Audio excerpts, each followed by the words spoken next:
Axşamınız xeyir olsun inşallah müəllimlər.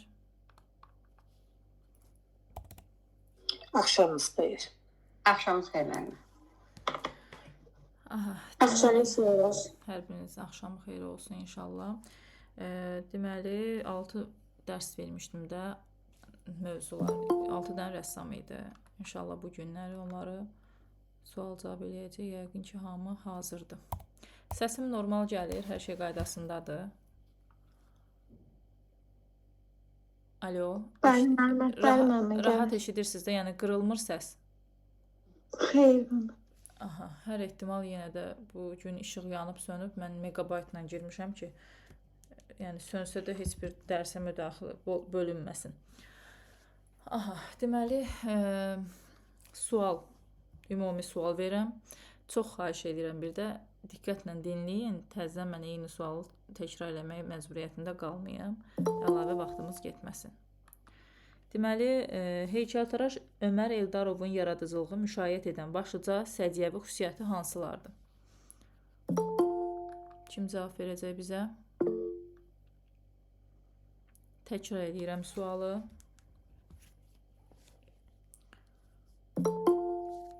Bir dəqiqə.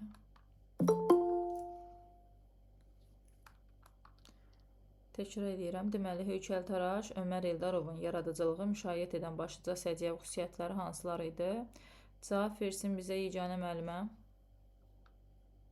Salam müəllimə, axşamınız xeyir.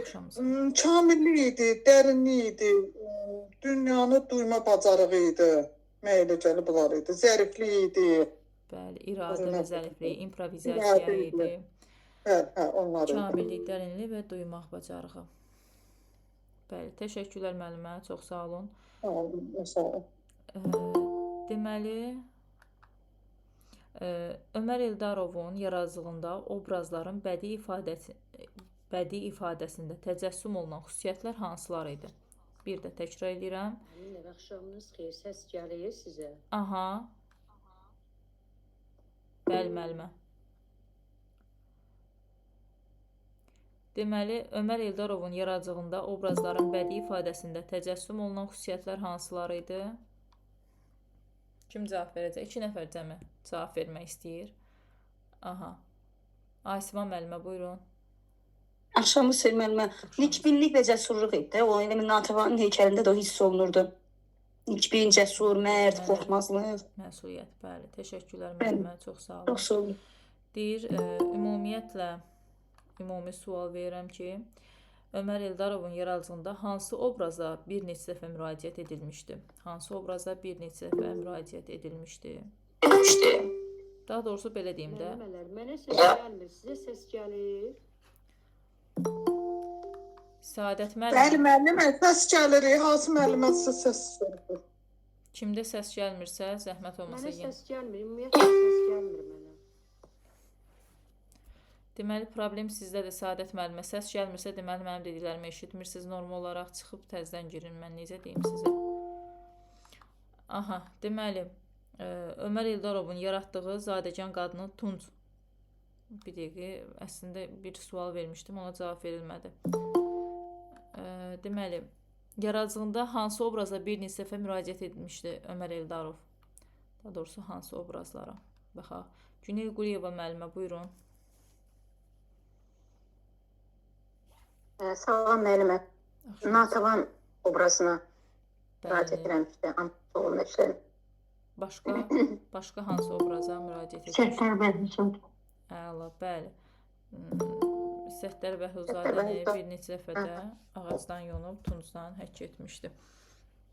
Təşəkkürlər müəllimə, çox sağ olun. Ümumi sual verirəm ki, Ömər Eldarovun yaratdığı zadəgan qadının tunc heykəli hansı keyfiyyətin nümunəsi kimi təqdim olunur? Hansı keyfiyyətin nümunəsi kimi təqdim olunur? Hansı ki, bu yaratdığı tunc heykəl, zadəgan qadının tunc heykəli hansı keyfiyyətin nümunəsi kimi təqdim olunur? Ləman Babayeva müəllimə, buyurun. Bəli, müəllimə, axşamınız xeyir. Zəngin geyinmiş, amper üslubda, kresloda oturmuş, sonra incə zövqün ən yüksək nümunəsi kimi idi. Bəli, təşəkkürlər müəllimə, çox sağ olun. Aha. Sağ olun. Deməli, ümumi sual verirəm ki, yaradıcılığında insanların həyatındakı romantikaya və dinamikaya meyil, qəhrəmanların daxili vəziyyəti və qəhrəmanlıq mübarizəsindən doğan duyğular nəyi xarakterizə edir? Ömər Eldarovun yaradıcılığında nəyi xarakterizə edir? Burada bir dənə cümlədir o, kitabdan bir cümlədir. Ömər Eldarovun yaradıcılığında insanların həyatdakı romantikaya və dinamikaya meyil, qəhrəmanların daxili vəziyyəti və qəhrəmanlıq mübarizəsindən doğan duyğular nəyi xarakterizə edir? Əfsanə müəllimə, buyurun. Axşamınız xeyir müəllimə. Müəllimə demək onun dərinliyini, humanistliyini xarakterizə edirdi də bunlar. Bəli, müəllif düşüncəsinin dərinliyini və onu humanist istiqamətini xarakterizə edirdi. Təşəkkürlər müəllimə. Ümumi sual verirəm ki, Ömər Eldarovun lirik və vətənpərvərlik ruhunda olan obrazların bədii həllində hansı məqam önə çəkilir? Hansı məqam önə çəkilir? Ramidə müəllimə, buyurun. Bəli, müəllimə, salam. Etik prinsiplər. Əla, Onu çəkilir. Müəllimə, bəs bu onun yaradıcılığında etik prinsiplərin önə çəkilməsi xüsusilə hansı əsərdə qabarıq hiss olunur? Hüseyn Caviddə müəllimə. Əla, təşəkkürlər müəllimə, çox sağ olun. Ümumi sual verirəm ki, Ömər Eldarovun yaradıcılığında müəllif düşüncəsinin dərinliyini formalaşdıran cəhətlər hansılar idi? Bayaqları o sual verdi, indi tərsini soruşuram. Bir də təkrar edirəm. Ömər Eldarovun yaradıcılığında müəllif düşüncəsinin dərinliyini formalaşdıran cəhətlər hansılar idi? Həqiqət müəllimə, buyurun, zəhmət olmasa.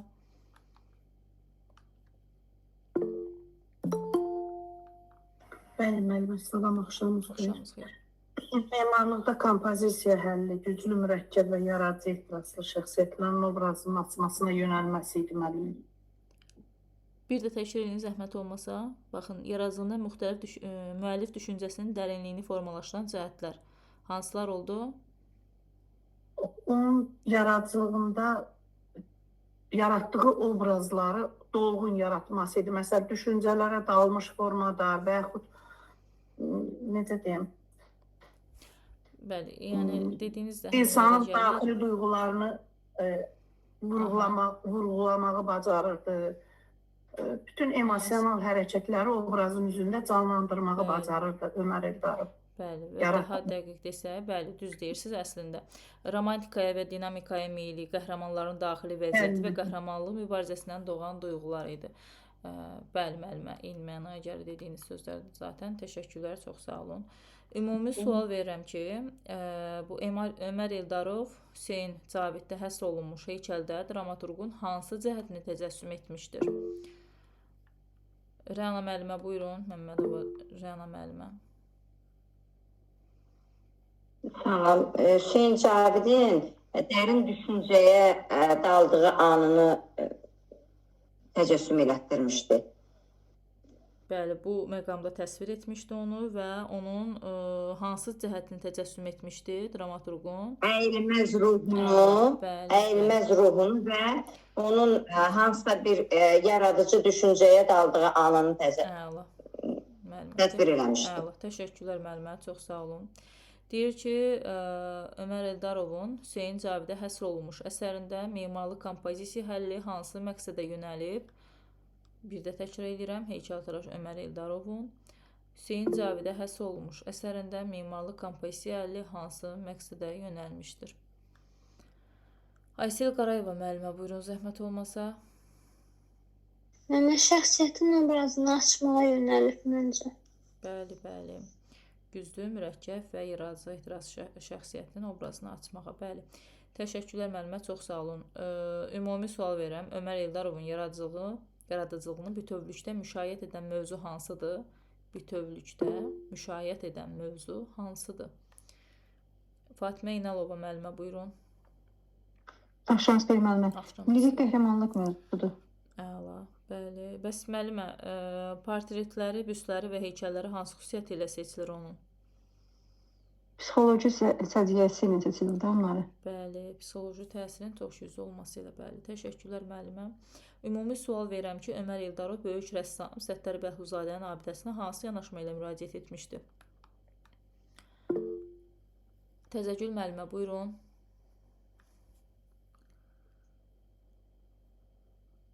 Salam müəllimə. Salam. Fəlsəfi romantik eyləmlər. Bəli, və onun portretlərini hansı Yenə materiallar vasitəsilə müraciət etmişdi? Necə müəllimə? Hansı materiallar vasitəsilə müraciət etmişdi onun o həmin obraza? Səttar Bəhruzədə obrazına. Yaradım hansı müəllimə valla bilmədim. Yəni onun heykəlini hansı materiallardan hazırlamışdı? Aha, cavab versin inşallah. Necə? Şahanə müəllimə, buyurun. Müəllimə, ağacdan tuncda həkk olunmuşdu onlar. Bəli, 2 dəfə Heykəl. ağacdan yonmuşdu və tuncdan həkk etmişdi. Təşəkkürlər müəllimə, çox sağ olun. Deməli deyir ki, Ömər Eldarovun Bakının Əmircan qəsəbəsində qoyulan Səttar Bəhruzadənin qəbrüstü heykəlində hansı bədii keyfiyyətlər bir-birini tamamlayır? Hansı bədii keyfiyyətlər bir-birini tamamlayır? Kim cavab verəcək? Mərziyə müəllimə, buyurun, zəhmət olmasa. Axşamınız xeyir müəllimə. Axşamınız xeyir. Deyir ki, Ömər Eldarovun Əmircan qəsəbəsində onun qəbrüstü abidəsinin heykəllərində məkan, kompozisiya, dinamika, obrazlar bir-birini çox tamamlayır. Əla, bəli müəllimə, təşəkkürlər. Ümumi sual verirəm ki, Ömər Eldarovun Zamanın 4 rəngi əsəri hansı xüsusiyyəti ilə seçilir? Və burada, yəni bu əsərdə müxtəlif çıraqlı 4 qoz ağacından nə işlənib, necə işlənib? Bunun barədə kim cavab verəcək? Zamanın 4 rəngi əsəri haqqında məlumat. Sevinç Musayeva müəllimə, buyurun, zəhmət olmasa. Salam müəllim, axşamınız xeyir. Axşamınız xeyir. Deməli, Zamanın 4 rəngi əsəri onun fəlsəfi etik problemləri həll edir bu əsərdə. Orada 4 qoz ağacının fərqli yaşda qadınları göstərmişdir. Gənc, yaşlı, bir də qızın, gənc, yaşlı və qoca qadının hərəkətləri ilin fəsillərinə uyğunluğunu göstərmişdir. Əla. Burada. Əla. Təşəkkürlər müəllimə, çox sağ olun. Ümumi sual verirəm ki, deməli, onun üslub texnikası və əsərlərin mövzusu kim deyəcək? Ömər Eldarovun əsərlərin mövzusu və üslub texnikası. Səid Rahimov hansı müəllimdir? Səid Rahimov. Axşamınız xeyir, olmaz müəllim. Axşamınız xeyir, buyurun müəllimə. Üslub texnikası, heykəltaraşlıqdır, üslubu. Heykəltaraş üslubunda işləyibdir. Əsərlərinin mövzusu da portretli, sujetli əsərləri. Əla, təşəkkürlər müəllimə. Bəs bir dənə də sual verim. Ömər Eldarov Məhəmməd Füzuli əsərini kimlə birlikdə yaradıb? Məhəmməd Füzulinin əsərini Məhəmməd Füzulinin Tokay Məmmədovu birlikdə yaradıb da, səhv eləmirəmsə. Bəli, müəllimə, təşəkkürlər, çox sağ olun. Əsərlərini kim sayacaq bizə? Ömər Eldarovun əsərlərini bizə kim sayacaq? Mən saniyəm İlker müəllimə, xoşum gəlir. Buyurun. Olar. Olar, buyurun.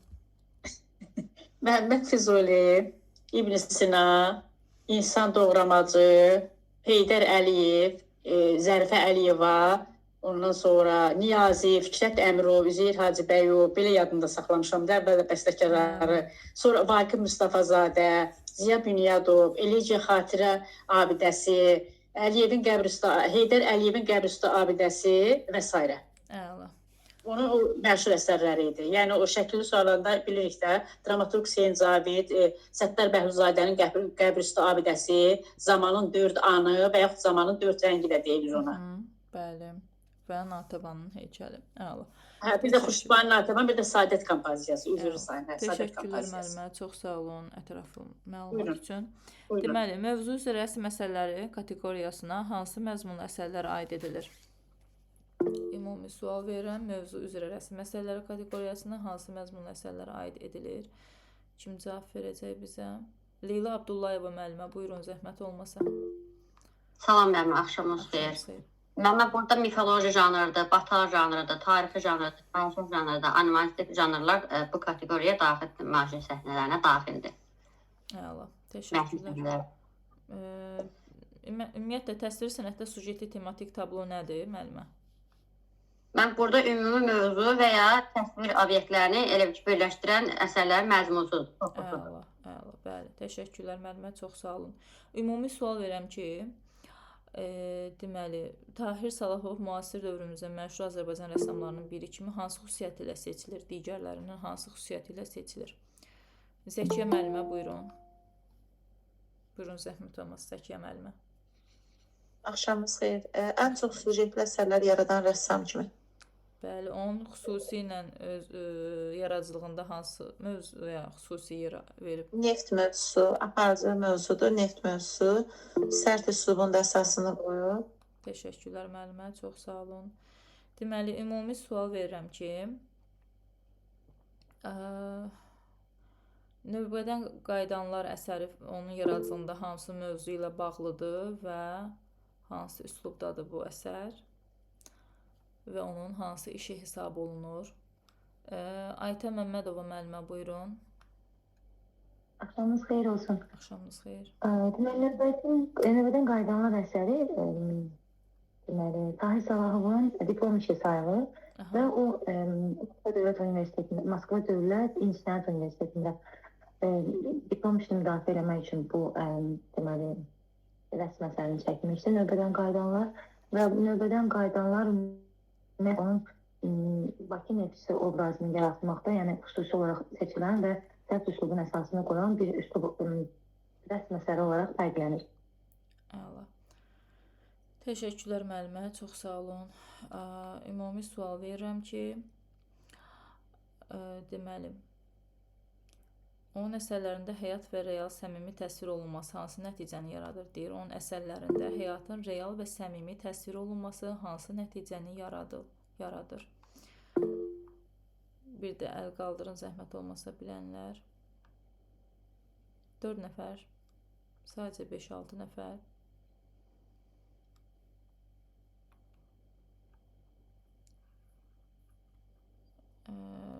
Bu müəllimlərin, Tərlan müəllimə, buyurun. Axşamınız xeyir müəllimələr. Axşamınız xeyir. Deyir, onun yaratdığı əsərlərdə bu reallıq, səmimilik əsl həqiqətləri üzə çıxardır. Bu da deyir, incə sənət vasitələrindən maraq yaradır insanlarda, incə sənətə, onun vasitələrindən maraq. Bəs müəllimə, neftçiləri, yəni Tahir Salahovun neftçiləri əsərlərinə necə təsvir edilib? Yəni neftçiləri əsərlərinə necə təsvir edib? O deyir, neftçiləri öz əsərlərində çox qüvvətli, ondan sonra monolit qayalar kimi möhkəm təsvir edir neftçilərin öz əsərlərində. Təşəkkürlər müəllimə, çox sağ olun. Ümumi sual verirəm. 1962-63-cü illərdə keçirilən Venesiya Bienalesində Tahir Salahovun hansı əsərləri böyük maraq doğurmuşdu? Düşünürəm ki, bu kimi suallar MİQ və sertifikasiya düşmə ehtimalı %90 olanlardır. Deməli, kim cavab verəcək? Bizə cavab versin Günarə Həsənova müəllimə, buyurun. Axşamınız xeyir müəllimə. Axşamınız. Bu rəssamın təmirçilər, Qara Qarayevin portreti, bir də Səhər eşəlonu. Yəni elədir. Yəni 2 ildən bir keçirilən festivalda maraq doğurdu. Əla müəllimə, təşəkkürlər, çox sağ olun. Deyir ki, Tahir Salahovun yaradıcılığında doğma, torpaq və Xəzərlə bağlı maraqlı hansı faktlarla ifadə olunur? Onun yaradıcılığında doğma, torpaq və Xəzərlə bağlı maraqlı hansı faktlarla ifadə olunur? Saadət müəllimə, buyurun. O əsasən Tahir Salavov neftçilərlə gedib onların işlərində onlarla bərabər onların işləri ilə tanış olmuşdu, onlarla dostlaşmışdı. Ona görə də o həmən neftçilərdən çoxlu rəsmlər, belə əsərlər yaratmışdı. Eyni zamanda emalatxanasının Kiçik Nardaran qəsəbəsində Natirmod və mənzərə əsərləri. Onun emalatxanası Kiçik Nardaran qəsəbəsində olduğuna görə, yəni o Xəzərə baxdıqca ondan ilhamlanırdı və Xəzər haqqında çoxlu əsərlər yaradırdı. Təşəkkürlər müəllimə, çox sağ olun. 2007-ci ildə çəkilmiş Ənənələr və Müasirlik Odlar Yurdu adlı əsəri Tahir Salahovun yaradıcılığında necə qiymətləndirilir? Ümumi sual verirəm. 2007-ci ildə çəkilmiş Ənənələr və Müasirlik Odlar Yurdu adlı əsəri Tahir Salahovun yaradıcılığında necə qiymətləndirilir? Əlavə səsləri bağlayaq, zəhmət olmasa və təkrar. Nuranə müəllimə, buyurun. Axşamınız xeyir müəllimə. Müəllimə, burada 6 triptik çəkmişdi də, elə bir eyni mövzuydu, eyni əsər idi. Onlar da Arteş Pərəstlərin məbədi, Qız qalası, Xəzərdə bu gün idi, səhv etmirəmsə. 3 dənə əsəri. Bəli. Kulminasiya nöqtəsi adlanırdı. Aha, bəli. Müəllim, onu deyirsiniz, kulminasiya, bəli. Bəli, zaten dediyim kimi də, yəni bu hansı yaradıcılığında necə qiymətləndirilirdi və neft mövzusunun nəyi kulminasiyası kimi baxılan 6 metrlik triptik kimi qiymətləndirilirdi. Təşəkkürlər müəllimə, çox sağ olun. Deməli, deyir ki, 6 metrlik bu triptik hansı xüsusiyyət ilə səciyyələnir? Burada, onu dediniz zaten.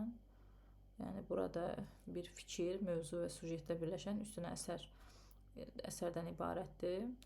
Müəllimə onun əsərləri də dedi zaten. Deməli, deyir ki, onu da Saadət müəllimə dedi bu sual. Deyir, Tahir Salahov neft mövzusunda əsərlərini yaratmazdan qabaq hansı addımı atmışdı? Yaratmazdan əvvəl nə etmişdi? Aha.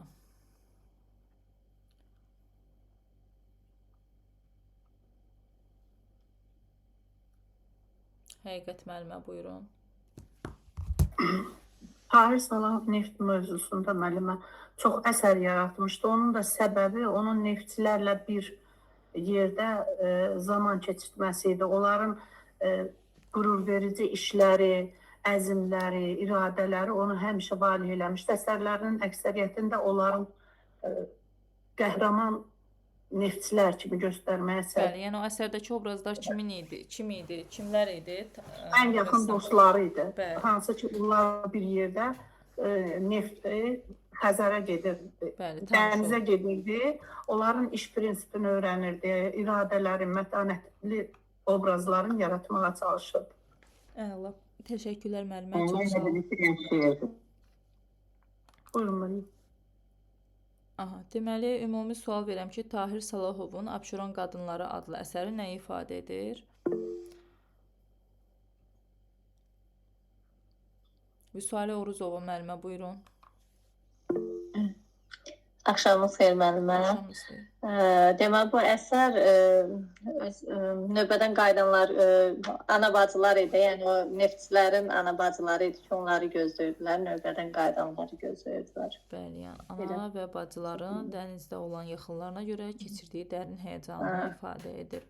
Müəllimə, bir də ki, qoşulmuşkən bir dənə xahiş edeyim də olar sizdən. Olarmı ki, bu dəfə dərsin üstündə qalaq? Bu mövzular yaman çətindir, biraz qarışdırır adam. Görürəm ki, sual cavabda da az iştirak edir adam. Mən kimi fikirləşəm ki, mən kimi az deyil. Yox, ay sonuna qədər biz bitirməliyik. Bax, 4-cü gün bizim test müzakirəmiz olacaq. Biz ümumi təkrar eləməliyik. Yəni zaten təkrardayıq, biz keçirik və mən 9-cu hələ təzə keçmişdim. Sona yaxın qoşulanlarda yəni bunu nəzərə almalıydılar ki, az bir zamanları qalıb və çox oxumaq lazımdır da. Yəni çox təəssüflər olsun ki, yəni elə alınmayacaq. Mən bağışlayıram, sözünüzü kəsdirəm. 4-cü gün dedik axı test müzakirəsi bu dəfə olmasın. Olmasın, bəli, olmasın. Elə ona görə onu təxirə saldıq ki, mən o 3 dənə sona qalan mövzunu bölərək verim. Yəni bir dəfəlik verməyim. Yəni 4-cü gündə bir sual cavabımız olacaq test müzakirəsi yerinə. Ondan sonra zaten növbəti aydan hər gün 1 saat məşğul olacaq da, yəni 6 bazar xaric olmaqla 5 gün məşğul olacaq. Ona görə onlar ancaq təkrara yönəlikdir. Yəni son bir aydan qoşulanlar nəzərə almalıdır da bunu ki, bizdə sürətli keçirilir dərslər və çox olacaq. Hə, deməli, neftlərin necə? dediyim kimi, sizdədir, bütün materiallar sizdədir. Baxın, deyirsiniz də bunun üzərində qalaq. Üzərində qalmaq nəyə deyirsiniz? Bax, bir dənə buna aydınlıq gətirim mən. Məsəl üçün, müəllimlər deyə, biz mövzunu keçdik, qutardıq. O elə bir şey deyil ki bizdə. İndi bizim bu hansı ki dərs proqramı var, mənim keçdiyim dərs proqramı, biz bunun üzərindən keçirik, bir də buna qayıtmırıq söhbəti yoxdur. O sizin özünüzdən asılıdır. Materiallar əlinizin altında, video izah və testlər. Testləri işləmək zaten sual-cavab kimidir. Əgər bir müəllim durub deyirsə ki, hə müəllim kimsə məni sual-cavab eləsin, sonra mən gedim ondan oxuyum, görüm zəif nöqtəm hardadır, o düzgün yanaşma deyil. Siz öz zəif nöqtələrinizi həmin bu testləri təkrar-təkrar işləyərək özünüzə məlum olacaq ki, siz harda zəifsiz. Oxudunuz Ömər Eldarovu, yaxud da Tahiri. Onun testini işləyəndə görürsünüz ki, bir neçə yerdə sual səhv çıxır. Niyə səhv çıxır? Gedirsiniz həmin o səhvləri araşdırırsınız və bu cür öyrənirsiniz. Yoxsa mən sizə sual verim, siz bunu bilməyəsiniz və buradan biləsiniz ki, burada zəifsiz və gedir. Yəni, bunu zaten eləyirik, amma o demək deyil ki, bundan kifayətlənmək lazımdır. Xeyr, bundan kifayətlənmirik, çünki dediyim kimi, əlinizin altında materiallar var. İstədiyiniz zaman, istədiyiniz yerdə özünüzü yoxlaya bilərsiniz. Deməli, Tahir Salahovun yaradıcılığında istedadı və qəhrəmanı necə xarakterize olunur? Deyir ki, onun istedadı və qəhrəmanı necə xarakterize olunur? Burada hər bir cümlədən götürmüşəm, ona görə ola bilər ki, birisi necədir? Burada mən cümlə onu yazmışam, o demək deyil ki, tam da bu cür düşəcək orada. Ola bilər ki, həmin oradakı cümlələri bölü variantlara qoysunlar. Bunu ona görə edirəm ki, həmin o sözlər, o cümlələr sizə tanış gəlsin. Ən azından ki, bu Tahir Salohova aid bir cümlədir. Çünki yəni hər bir xırdalığa sala bilərlər də. Ona görə ayrı-ayrılıqda cümlə yazmağım sizi yormasın. Bəzən müəllimlər yorula bilər. Amma bu ən azından təsəvvür yaradır ki, hə, bu cümlə Tahirə aiddir. Buyurun, inşallah cavab versin bizə Səyyarə müəllimə. Söz verilməyib. Buyurun müəllimə. Axşamınız xeyir müəllim. Axşamınız xeyir. Tahir istedadı günəş, söz və iradə qədər güclü, onun qəhrəmanı isə zaman idi. Zamandır, bəli. Müəllimə, bəs əsərləri hansı xüsusiyyəti ilə səciyyələnir onun? O, Tahir Salahovun məsəl üçün neft mövzusunda çəkibsə, orada insanların əməyindən, sonra güclü olmağından, sonra iradə belə təsvir edib. Müasirlik, gənc enerjisi və yüksək sənətkarlıqla xarakterize olunur, bəli müəllimə. Və bir dənə də orada söz var, deyək, onun yaradıcılığında zaman anlayışı necə təqdim olunur? Bax, bu yerə bir dənə orada bir cümlə toxunub, onun yaradıcılığında zaman anlayışı necə təqdim olunur Tahir Salahovun yaradıcılığında zaman anlayışı. Buyurun müəllimə. O zaman anlayışı keçmişlə gələcək deyil, onların arasında əlaqə yaradır. Yəni, keçmiş və gələcək arasında əlaqə yaradan bu gün kimi, bəli, an və bu gün. Deməli, təşəkkürlər müəllimə. Kim Tahir Salahovun əsərlərini sayacaq? Tam olaraq hamısının Tahir Salahovun əsərlərini. Həmayil müəllimə, buyurun, zəhmət olmasa. Bəli, müəllimə. İlk əsəri növbədən qayıdanlar, təmirçilər, abşır qadınları, Xəzərdə səhər, Xəzərdə sübh çağı, Xəzər üzərində, məşhur əsərləri neft daşlarında çənlər, bəstəkar Qara Qarayevin portreti, Bəşəriyyət naminə, Böyük Kanal Venesiya, Şirvanşahlar sarayı, Rəsul Rızanın portreti, Nardaran kəndi, Günəşli səhər, Roma, Greko qəhvəxanası, Roma, bu qədər. Əla. Təşəkkürlər müəllimə, çox sağ olun. Ümumi sual verirəm ki, sərt üslub nə vaxt yaranmış? Rəngkarlıq üslubudur. Sərt üslub nə vaxt yaranıb?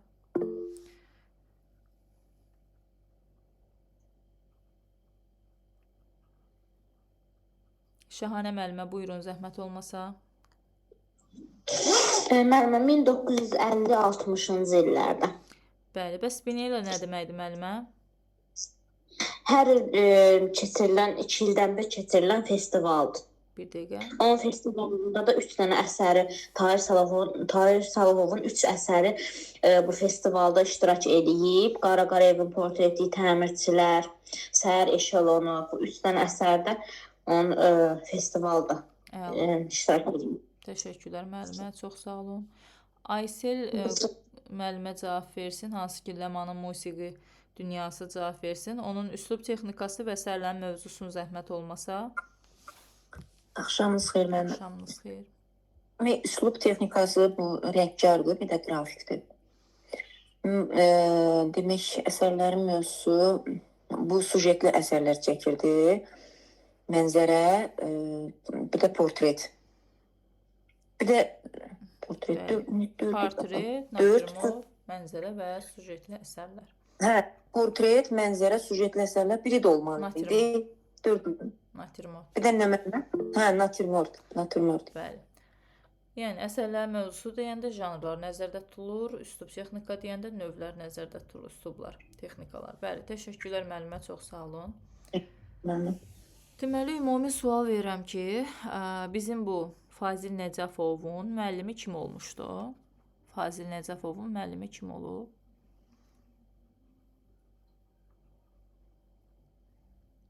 Sevinç Qasımova müəllimə buyurun. Fuad Əbdürrəhmanov. Bəli, Fuad Əbdürrəhmanov olub. Fazil Nəcəfovun yaradıcılığının ilk illərindən etibarən hiss olunan xüsusiyyətlər hansılar idi? Ümumi sual verirəm. Yenə də kim bilirsə əlini qaldırsın. Ümumi sual verirəm. Səsləri bağlayaq zəhmət olmasa. Deməli, yaradıcılığının ilk illərindən etibarən hiss olunan xüsusiyyətlər hansılardır?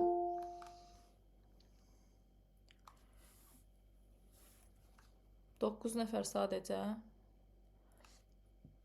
Yeganə müəllimə buyurun. Axşamınız xeyir. Hə, müəllimə, janr müxtəlifliyi idi, bir də plastik incəliyi idi, bir də mövzunun duyma forması idi, nəyəsə belə bir şey var idi. Deməli, mövzu və janr müxtəlifliyi, plastik formaların incə duyumu, mövzunun mahiyyətinə uyğun müasir formalar, təsir və özünü ifadə axtarışlarının, vasitələrin axtarılması. Mən qorxuram ki, bunları götürüb bölüb qoysunlar xüsusiyyət kimi. Qoysalar heç nə. Nəysə. Ən azından belə göz yaddaşınızdan dəfələrlə işləyib yadda saxlaya bilərsiniz. Belədir, inşallah. Deməli, müəllim olar mısınız benim? Üzrü sayın. Bəli, buyurun. Amma belə sualda cavab verə bilməsək də testə baxan kimi adamı yadına düşür. Məsələn, mən heyləyəm, belə şifahidə görürəm, çətinlik çəkirəm. Testə baxan kimi yadıma düşür. Əsas dediyim kimi əsas hələ testə ayıra bilməyinizdir, imtahanda bizdən test. Hə, testə baxanda həmin anda mənim yadıma düşür. Hətta sizin o sözləriniz də gəlir qulağıma ki, filan sözü demiş də. Baxın, mənim bir dənə müsbət xüsusiyyətim odur. Amma belə məsələn, çətinlik çəkdiyim yerlər var şifahidə. Amma belə testdə görürəm ki, yadıma sala bilirəm. Çox müəllim elədir. Bu yaxşıdır. Əslində, yəni hamı sual-cavabda biraz zəif olur, amma testdə yaxşı cavab verir. Deməli, növbəti sualımız 1950-ci illərin sonu 60-cı illərin əvvəllərində Bakıda formalaşmış bədii mühitin əsas xüsusiyyəti nə idi? Kim cavab verəcək bizə? Ümumi sual verdim. Əl qaldırın yenidən. 1950-ci illərin sonu 60-cı illərin əvvəllərində Bakıda formalaşmış bədii mühitin əsas xüsusiyyəti nə idi? Görək, hansı müəllim əl qaldırıb, hansı ki biz ona söz verməmişik. Baxıram ki, hamıya söz verilib burada. Ona görə Ramidə müəllimə buyurun. Orada deməli eksperimental deməli işlər görüblər özləri üçün.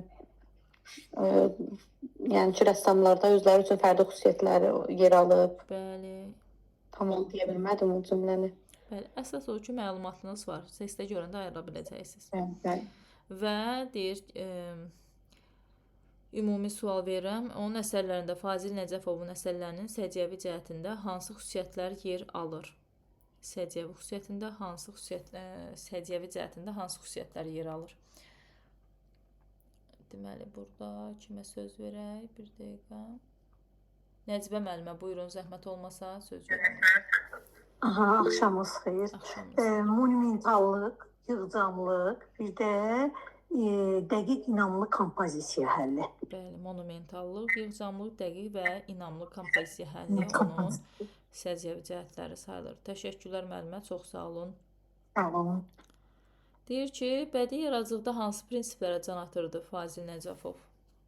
Bədii yaradıcılıqda hansı prinsiplərə can atırdı? Baxaq görək kim?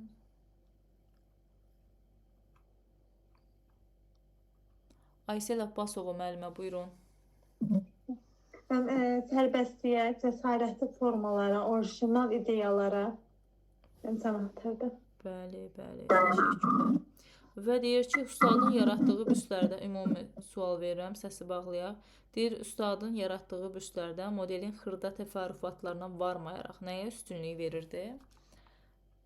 Fazil Nəcəfov yaratdığı büstlərdə modelin xırda təfərrüfatlarından varmayaraq nəyə üstünlük verirdi? Təzəgül müəllimə, buyurun. Qabartmağa üstünlük verirdi. Nəyi qabartmağa? Təsərrüfatlarını da yoxlamaya, insan hisslərini. Varmı? İnsan hisslərinin qabardılmasına üstünlük verirdi, yəni daxilə üstünlük verirdi. Yəni zahirdə o xırdalıqlara önəm vermədən əsas hisslərin qabardılmasına önəm verirdi. Təşəkkürlər müəllimə, çox sağ olun. Ümumi sual verirəm ki, obrazlara müraciət etməklə, hansı obrazlara müraciət etməklə insansevərliyini vurğulayırdı Fazil Nəcəfov? Hansı obrazlara müraciət etməklə insansevərliyini vurğulayırdı? Bizə cavab versin. Şahanə müəllimə, buyurun.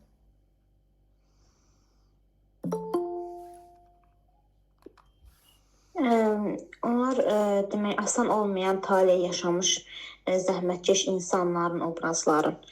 Yəni onlar acınacaqlı taleyi yaşayıb da onlar zəhmət sevər insanları. Belə yadımda. Təşəkkürlər müəllimə, çox sağ olun.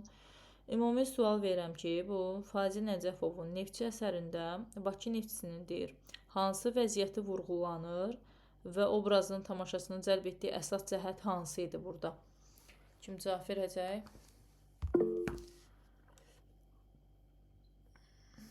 Deməli,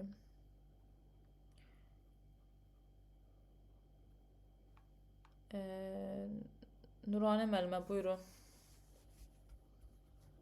Müəllimə, bu neftçi əsərində belə daxildən bir gərginlik duyulurdu, amma fərlərin həyat eşqi ilə dolu, yəni seçilirdi da, yəni tamaşaçımız cəlb edirdi. Nə qədər gərgin də olsa, həyat eşqi ilə dolu tamaşaçını onu cəlb edirdi. Təşəkkürlər müəllimə. Ümumi sual verirəm ki, bəli, 1970-80-ci illərdə ərsəyə gətirdiyi əsərləri hansı xüsusiyyət ilə seçilirdi? Fazil Nəcəfovun 1970-80-ci illərdə ərsəyə gətirdiyi əsərləri hansı xüsusiyyət ilə seçilirdi? Bizə cavab versin Arifə müəllimə. Axşamın xeyir. O vaxtlar Fazil Nəcəfov elə bir ki, onun o əsərləri elə bir preslənibdi. Hamısı yığcam, o köhnə Bakı motivləri idi. Sonra əks-səda dövrü, o heykəllərə baxanda elə bir hamısı preslənib, yığılmış belə maraqlı heykəllər başlayıb hazırlamağa. O cürdə. 70-80-ci illərdə də ərsəyə gətirdiyi xüsusiyyətlərdə gizli məna və emosional coşqunluq özünü bir özə verirdi eyni zamanda. Bəli, müəllimə. Deməli, yəni bu sualın tam cavabı 1970-80-ci illərdə ərsəyə gətirdiyi əsərlər xüsusiyyət hansına seçilir? Deməli, gizli məna və emosional. Dediyiniz səhv deyil. Amma bu sualın cavabı deməli, gizli məna və emosional coşqunluğu özündə büruzə verməsi ilə seçilirdi. Təşəkkürlər müəllimə, çox sağ olun. Deməli, ümumi sual verirəm ki, Fazil Nəcəfovun yaradıcılığında bir-birinə sıxılmış insan motivini hansı əsər və silsilədə görmək mümkündür? Bir-birinə sıxılmış insan motivini hansı əsər və silsilədə görmək mümkündür? Ləman Bəbayeva müəllimə, buyurun. Müəllimə iqtisada dövründə. Və hansı silsilədə? Hansı silsilədə? Köhnə Bakı motivləri adlı silsiləsində. Bəli. Və müəllimə, əsərlərində oxşar insan fiqurları hansı formada təsvir olunmuşdu? Müəllimə, kub formasında. bir-birinə bənzəyən bəli fiqurları sanki kub formalı həcmin içərisinə İçinə yerləşdirilmişdi, bəli. Və deyir ki, ümumi sual verirəm. Fazil Nəcəfovun əks-səda dövrü əsərində təsvir olunan fiqurlar hansı xüsusiyyətlə xarakterizə olunur? Yəni tam burada əks-səda dövrü əsərindən söhbət gedir. Hansı xüsusiyyəti ilə orada təsvir olunur həmin bu əsər? Və yaxud da verə bilər onun xüsusiyyətlərini deyər, söhbət hansı əsərdən gedir. Yəni, bunları məncə qəşəng bilmək lazımdır. Cavab versin bizə Leyla Abdullayeva müəllimə. Müəllimə, o sərt baxışlı, diz sökülmüş kimi, sanki elə bir ki, nəyəsə susacaqlarına söz verilmiş kimi təsvir olunmuşdu, yəni hazırlanmışdı heykəl.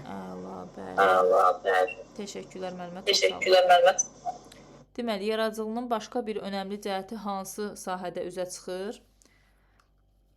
Başqa nə eləmişdi Fazil Nəcəfov heykəltaraşlıqdan əlavə? Mərziyə müəllimə, buyurun.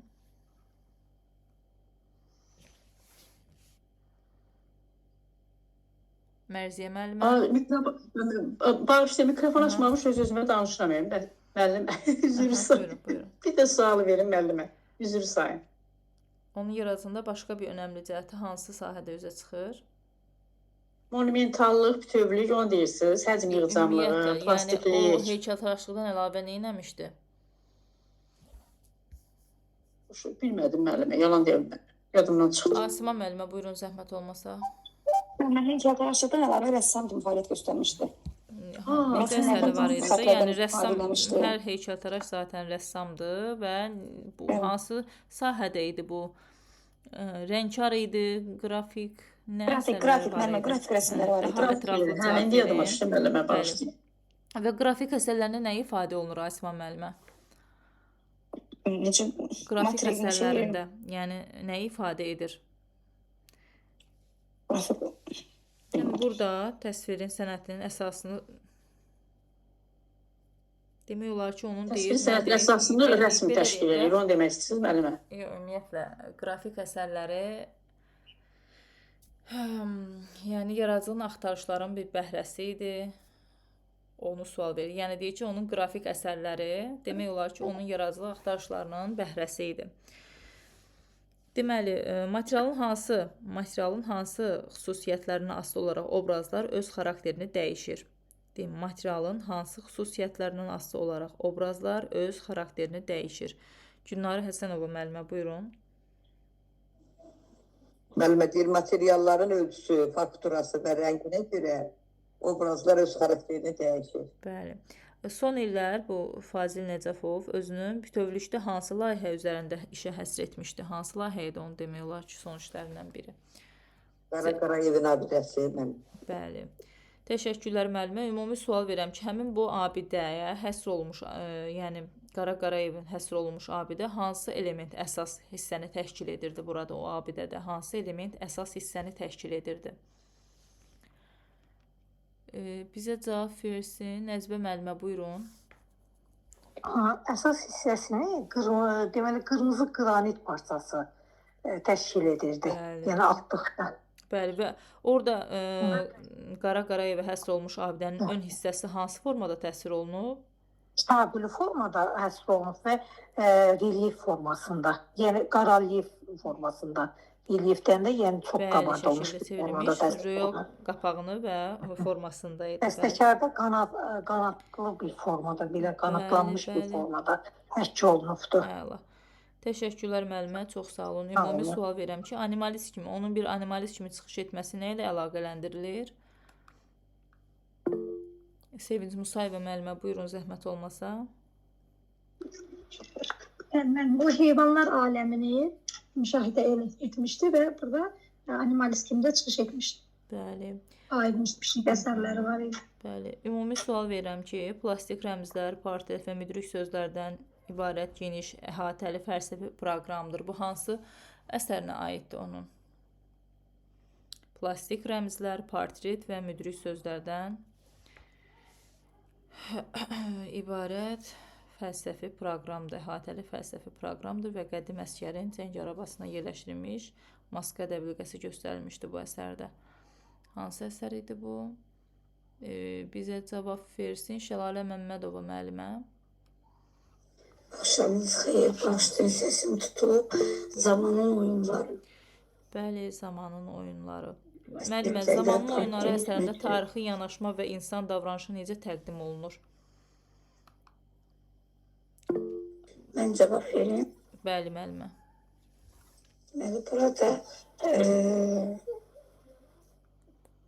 belki konkret bir ünvan yoxdur da.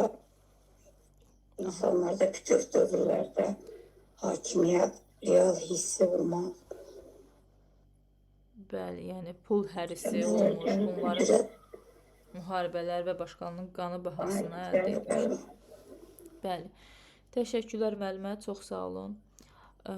Ümumi sual verirəm ki, onun üslub texnikası nə idi? Üslub texnikası əsərlər mövzusu və məşhur əsərlərini bizə kim sayacaq?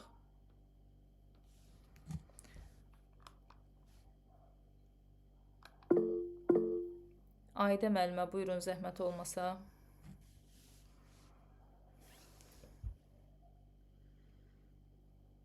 Aydə müəllimə. Müəllimə, axşamınız xeyir. Mən bugün dilləyici kimi qoşulmuşam. Ona görə səsimi açmıram. Başqa evdəyəm ona görə. Nəsə əl qaldırdınız elə bir. Mən səhv gördüm. Yox, mən əl qaldırmadım.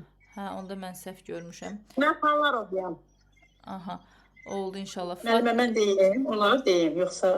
Buyurun, buyurun. Kiməsə söz verirsiniz. Yaxşı, siz. Deməli, onun əsas üslub və texnikası, heykəltaraşlıq, qrafika, əsərlərin mövzusu portretdir.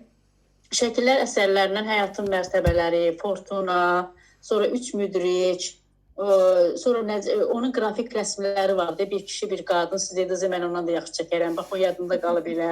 Sonra Qara Qarayevin, bəstəkar Qara Qarayevin üç müdrik, bayquş, pişik, heyvanlar aləminə çəkdiyi zamanın oyunları, axırıncı dəfə çəkdiyi zamanın oyunları, o şəkilli suallarla əlavə. Sonra bir də gənc qız, korlar, dəvə, həyatın düsturu, səhər, 2 nəfər, Rayanın portreti, həyatın düsturu, deyəsən, bir də dua edən qadın. Əla. Yadımda qalan bunlardır. Əla müəllimə, təşəkkür edirəm, çox sağ olun. Buyurun.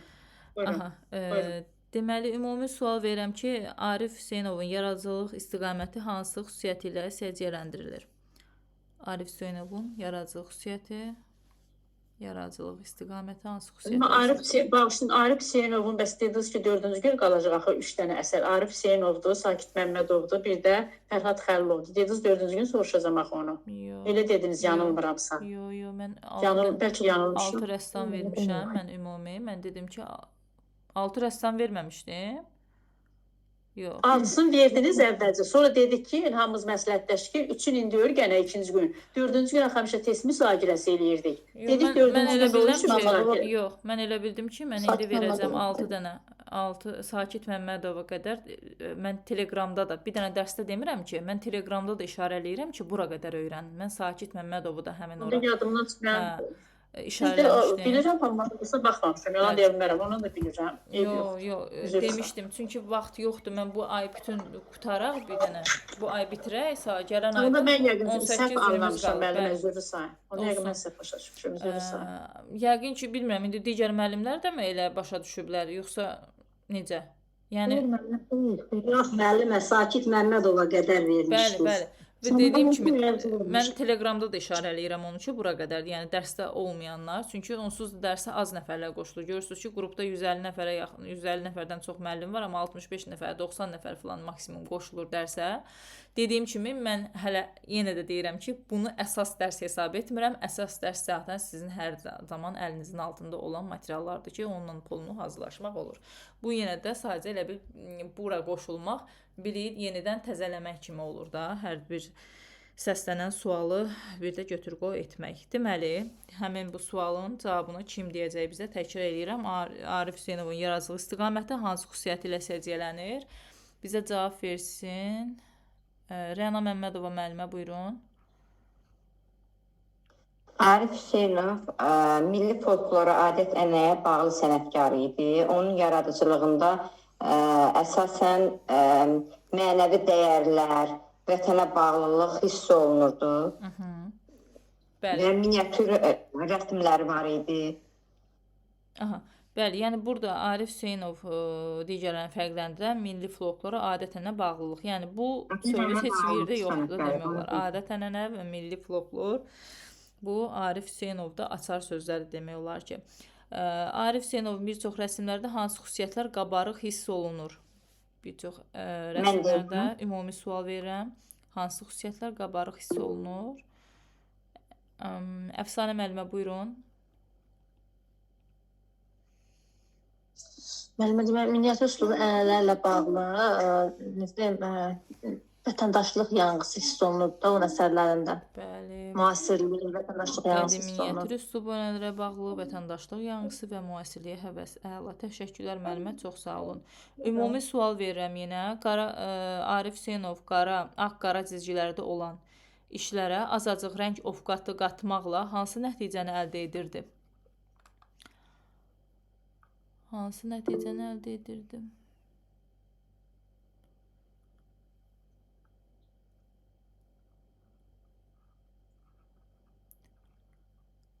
Fatimə İnanova müəllimə, buyurun. Zəhmət olmasa. Müəllimə, əsərlərinə bədii psixoloji təsir gücünü artırırdı. Bəli. Daha təsirli edirdi əsərlərini. Bəli, müəllimə, təşəkkürlər, çox sağ olun. Ümumi sual verirəm ki, Arif Hüseynov qrafik əsərlərinin bədii və texniki imkanlarına bələd olması nəticəsində hansı məzmunlu əsərlər yaratmağa nail olmuşdu?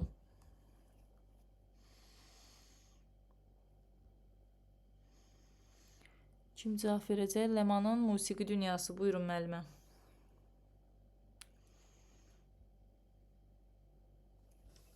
Bəli, müəllimə, necə dediniz?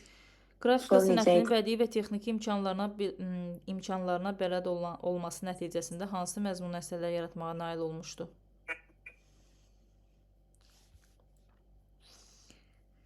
Dərin məzmunlu əsərlər yaratmağa nail olmuşdu və ümumi sual verən böyük söz ustalarının yaradılığında Cavab necə oldu? cəlb edici ilə yanaşı dərin məzmunlu əsərlər yaratmışdı aynı zamanda. Yəni qrafika sənətinin bədii və texniki imkanlarına son dərəcə bələd idi və böyük söz ustasının yaradıcılığına müraciət etməsinin əsas səbəbi nə idi? Böyük söz ustalarının yaradıcılığına müraciət etməsinin əsas səbəbi nə idi Arif Hüseynovun? Sevinç Tamara Xəylova müəllimə, buyursun zəhmət olmasa. Tamara Xəylova müəllimə. Müəllimə, axşamınız xeyir. Axşamınız xeyir. Müəllimə, o ədəbiyyatı ürəkdən sevməsi idi də, söz ustalarına Ədəbiyyatı sevdiyi üçün böyük söz ustalarının yaradıcılığına müraciət etmişdi. Həmən Nəsiminin, Gəncəvinin, sonra Füzuli idi, Sabri idi, Cavid, Həməd Vurğunun, Rəsul Rızanın. Bəli, bəs həmin o yaratdığı əsərlər hansı sənət növünə aid idi? Təzyiq qrafikası aid idi də. Əla, bəli, təşəkkürlər müəllimə, çox sağ olun. Ümumi sual verirəm ki, Arif Hüseynov xalqımızın həyatı və adət-ənənələrini öz əsərlərində hansı baxımdan əks etdirmişdi? Ümumi sual, Yeganə müəllimə, bir də təkrar edirəm sualı, kim bilirsə əl qaldırsın. Mən deduzda müəllimə, folklor baxımından aydın idi, maraqlı idi, yumor, fantaziya var idi. Əla, bəli, bəli. Və deyir ki, nağıllar rəssamlar üçün yalnız illüstrasiyalarda deyil, daha hansı incəsənət sahələrində həyata keçirilən obraz və ideyaların mənbəyi kimi çıxış edir? Kim cavab verəcək? Həqiqət müəllimə, buyurun zəhmət olmasa. Zəhmət olmasa sualı bir də təkrar. Deməli, nağıllar rəssamlar üçün yalnız illüstrasiyalarda deyil, daha hansı incəsənət sahələrində həyata keçirilən obraz və ideyaların mənbəyi kimi çıxış edir?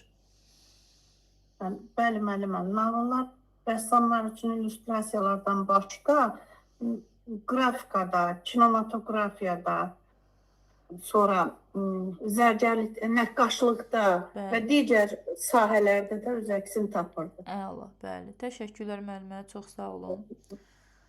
Deyir ki, Arif Hüseynovun təxəyyülü nağıl qəhrəmanlarının təsvirində hansı rol oynayır? Arif Hüseynovun təxəyyülü nağıl qəhrəmanlarının təsvirində hansı rol oynayır? Bizə kim cavab verəcək? Deməli,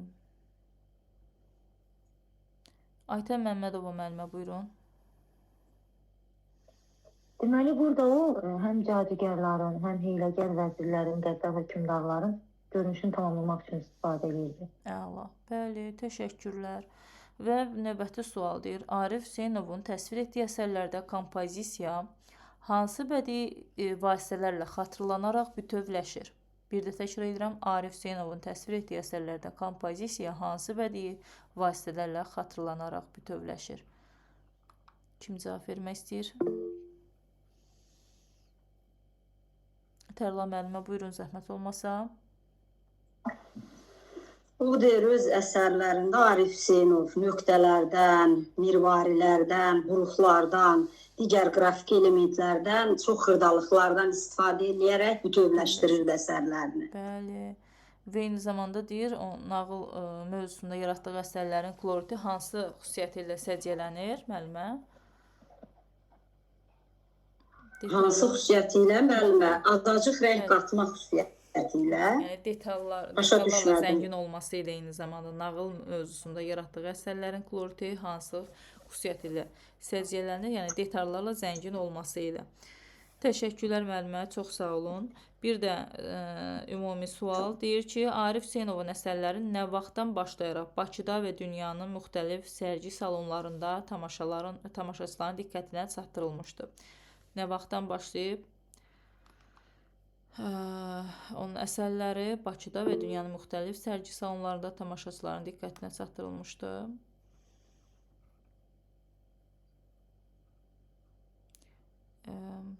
Səyyarə müəllimə, Şölə müəllimə, buyurun. Səyyarə müəllimə söz verilib, Şölə müəllimə söz verilməyib. Buyurun müəllimə.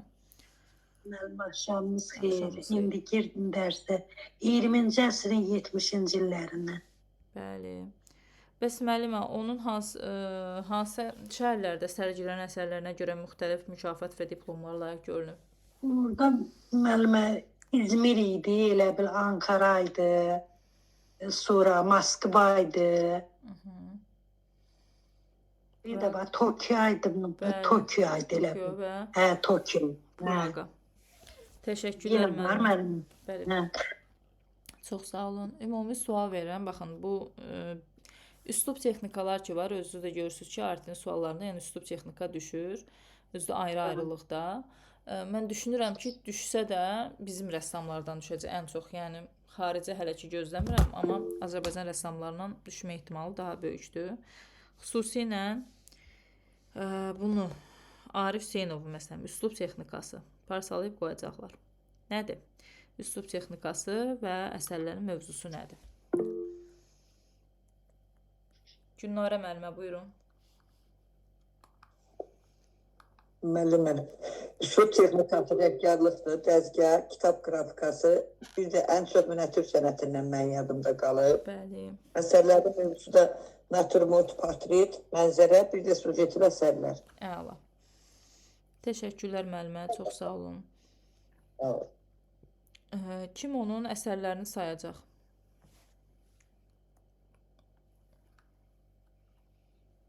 Aytan Məmmədova müəllimə, buyurun. Deməli, Arif Hüseynov ümumiyyətlə yadımızda qalıb nağıllara illüstrasiyalar miniatürlər çəkən rəssam kimi həm Azərbaycan nağılları silsiləsindən Türkdan tapdığım nağılı, həm də ki, deməli, Mərd oyunu, Hopofnamə və Naz bayramı. Onun rəngli əsərlərindən, kitabda dəstəklə verilən əsərlərindən Aşıq Novruz silsiləsidir, hansı ki, sırf rəngli əsərlərdir, amma qrafik növdə hazırladığı əsərlər, qrafik növ dedim, kitab və dəzgah qrafikasına müraciət hazırladığı əsərlərdə həm yenə burada onun ədəbiyyata sevgisi hiss olunur, Hopofnamə, Sabir Əsirədi, Rəsul Rıza və dialoq əsərləri. Bir də onun milli koloritlə zəngin olaraq hazırladığı Azərbaycan muğamı və naz çiçəkləri əsəri dəstəkdə verilir. Əla. Təşəkkürlər müəllimə, çox sağ olun. Ümumi sual verirəm ki, dəzgah qrafikası nədir və bu əsərlərdə yaradılmasında hansı materiallardan istifadə olunur? Cavab versin bizə.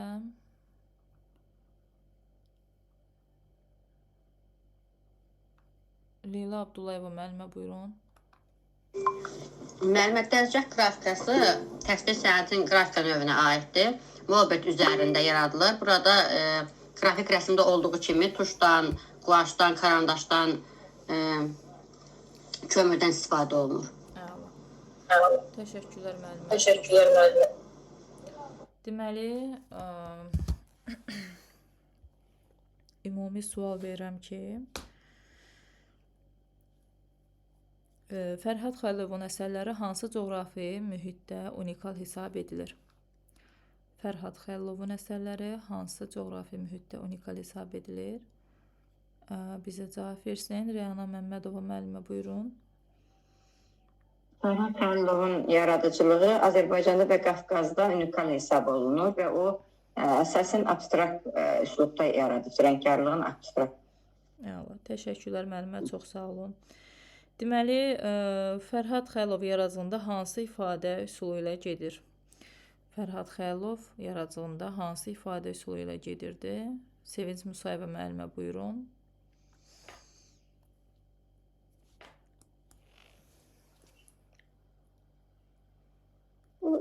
Şərti fəlsəfi var, o bədi forma üslubudur. Şərti fəlsəfi. Daha kəskin, cəsarətli ümumiləşdirmə yolu ilə gedirdi. Bunu soruşulur. Və ümumi sual verirəm yenə. Fərhad Xəlilovun Abşerona həsr olunmuş əsərlərində nəyin müasir ümumiləşdirilmiş yozumu verilir? Diqqət edin, bir də təkrar edirəm. Fərhad Xəlilovun Abşerona həsr olunmuş əsərlərində nəyin müasir ümumiləşdirilmiş yozumu verilir? Həqiqət müəllimə, buyurun. Həqiqət müəllimə. Bəli, müəllimə. Nardaran, Buzov, Nazuqova, Mərdəkan və bu kimi başqa Abşeron motivləri onun əsərlərində üstünlük təşkil edir. Bir də təkrar edirəm, bir dənə suala baxın. Onun Abşerona həsr olunmuş əsərlərində nəyin müasir ümumiləşdirilmiş yozumu verilir? Nədir bu ümumiləşdirilmiş yozumu verilir burada? Ümumiləşdirilmiş yozum... Saadət müəllimə, buyurun. Siz demək istəyirsiniz mi? Əsasən onun daha təsərrüflü və kəskin ümumiləşdirmə yolu ilə keçməlidir. Necə müəllimə? Təsərrüflü və kəskin ümumiləşdirmə. Günarə müəllimə, buyurun. Müəllimə deyim. Müəllimə deyir, rəng, məkan, ritim, hərəkət, bunlar hamısı deyir müasir. Bəlkə onun ümumiləşdirilmiş kəskin sözü dağ ilə dağdır. Yox, müəllimə, bir dəqiqə. Deməli, dağ ilə dağdır da var, müəllimə. Səssizi alaq, zəhmət olmasa, müəllimə. Səsləri bağlayaq, zəhmət olmasa. Fərhad Xəlilovun Abşerona həsr olunmuş əsərlərində nəyin müasir ümumiləşdirilmiş yozumu verilir? Rəng və məkanın, ritm və hərəkətin müasir ümumiləşdirilmiş yozumu verilir. Bunun cavabı budur. Deməli, ümumi yenə sual verirəm. Deyir ki, rəngdən istifadə edərkən nəyə çalışırdı? Yəni, Fərhad Xəlilov rəngdən istifadə edərkən nəyə çalışırdı? Nə üçün çalışırdı? Nə etməyə çalışırdı? Cavab versin bizə Arifə müəllimə. Onun seçdiyi rənglər həmişə dolğun olurdu, lakanik biçimdə olurdu. Bir də ki, o dərinliyə doğru açılırdı. İnandırıcı, çalışırdı ki, obrazı inandırıcı göstərməyə. Bu illəri Fərhad Xəlilovun 80 illiyi idi, mənə elə gəlir oradan suallar olacaq. Ola bilər. Deməli, rəssam çalışırdı ki, rəng naturanı tamamlamasın, təkrarlamasın daha doğrusu. Əksinə, psixoloji dərin, bədii anlam kəsb etsin. Yəni, çalışmırdı ki, hökmən naturada olan bir rəngi mən öz rəsmimdə də təkrarlayım. Təkrarlamamağa çalışırdı və deyirdi ki, əksinə deyir, bədii, psixoloji anlam kəsb etsin. Deməli, onun əsərlərinin ölçüsünün böyük olması nəyin nəticəsi idi? Fərhad Xəlilovun əsərlərinin böyük olmasının nəyin nəticəsi idi? Kim deyəcək bu barədə? Zəkiyə müəllimə, buyurun.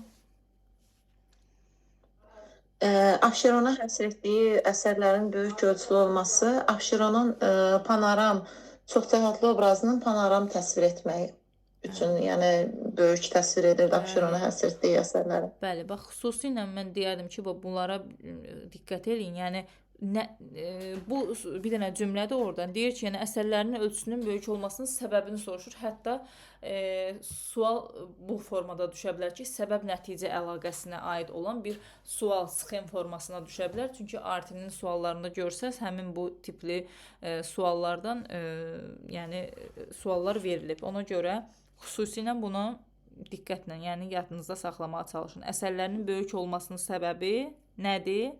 Onun Abşeronun çox səhətli obrazını panoram təsvir etməsidir. Bəli. Və bir də soruşula bilər ki, onun yaradıcılığının təməli nə hesab edilir? Sovet rəssamlığına mənzərə ilə daxil olması. Bəli, əla. Təşəkkürlər müəllimə, çox sağ olun. Ümumi sual verirəm ki, onun hansı bədii üslubu yaratmışdı? Fərhad Xəlilov hansı bədii üslubu yaratmışdı? Hansı bədii üslubu yaratmışdı? Cəmi 2 nəfər, 60 nəfərdən 2 nəfər cəmi. Həmail müəllimə, buyurun. Bəli, müəllimə, onun yaratdığı üslub şərti fəlsəfi bədii formalar üslubudur. Bəli. Bəli. Və bu üslub necə formalaşır? Necə? Bu üslub necə formalaşır? Kəskin ümumiləşdirmə yolu ilə gedirdi. Burada cəsarətli kəskin ümumiləşdirmə yolu. Bədii üslubu necə formalaşmışdı? Yəni çoxlu axtarışların nəticəsi olaraq. Səsimi təzədən eşidirəm. Müəllimə, səsiniz gəlmir. Mən öz səsimi eşidirəm danışanda. Səsi bağlayın, zəhmət olmasın. Aha, ümumi sual verirəm. Səsi bağlayın, hamı səsi bağlasın, zəhmət olmasa xahiş edirəm. Həmail müəllimə, mən danışıram, öz səsimi təkrar eşidirəm. Deməli, onun əsərlərində dağ və tikilər necə təqdim olunur?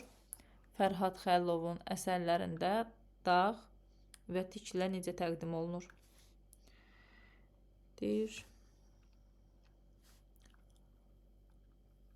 Tərlan müəllimə. Fərhad Xəlilovun əsərlərində deyir, dağ elə dağ kimi, tikilər isə onlardan doğan təəssürat bir obraz kimi təsvir olunur. Aha, bəs müəllim, onun əsərlərində təsvir necə qurulmuşdu? Əsərlərində təsvir necə qurulmuşdu? Bəli. Necə təsvir daha çox necə frontal olmaqla dərinliyə doğru, müəllimə, frontal olmaqla elə bir dərinliyə doğru açılırdı. Burada da sual düşə bilər, biraz situasiya formasında düşə bilər. Yəni dərinliyə, deməli frontal olmaqla dərinliyə doğru açılırdı. Frontal necə idi? Elə bir yalnız ön görünüşdən kimi görsənir də müəllimə. Bəli, yəni bir dənə qovuşma nöqtəsi olan belə dərinliyə doğru açılan bir perspektivdən söhbət gedir burada. Deməli, rəssamın seçdiyi rənglər necə xarakterize olunur? Baxın, rəssamın seçdiyi rənglər necə xarakterize olunur? Ümumi sual verirəm.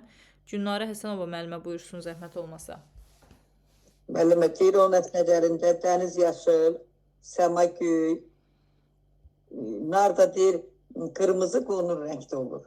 Bəli, ümumiyyətlə buradan bu da o sualın cavabıdır. Düzdür, amma rənglər necə xarakterize olunur? Eyni zamanda dolğun, tutumlu və lakanet biçimdə rənglərlə xarakterize olunur. Doğru dediniz siz də zaten. Və bir də deyir ki, obrazın səciyyəsini necə təqdim edir? Bax, bir dənə cümlədir burada. Fərhad Xəlilov obrazın səciyyəsini necə təqdim edir? Buna necə cavab verərsiniz müəllimə? Obrazı mən fəlsəfi. Necə? Fəlsəfi, o yadımda qalır. Obrazın səciyyəsini necə təqdim edir? Zəkiyə müəllimə, buyurun. Süni detallardan qaçaraq inandırıcı dolğunluqla təsvir edir. Deməli, obrazın səciyyəsini süni detallardan qaçaraq inandırıcı dolğunluqla təqdim edir. Və onun yaradıcılığını şərti olaraq neçə mərhələyə ayrılırlar? Birinci mərhələ necədir? İkinci mərhələ necədir? Kim bu barədə məlumat verəcək?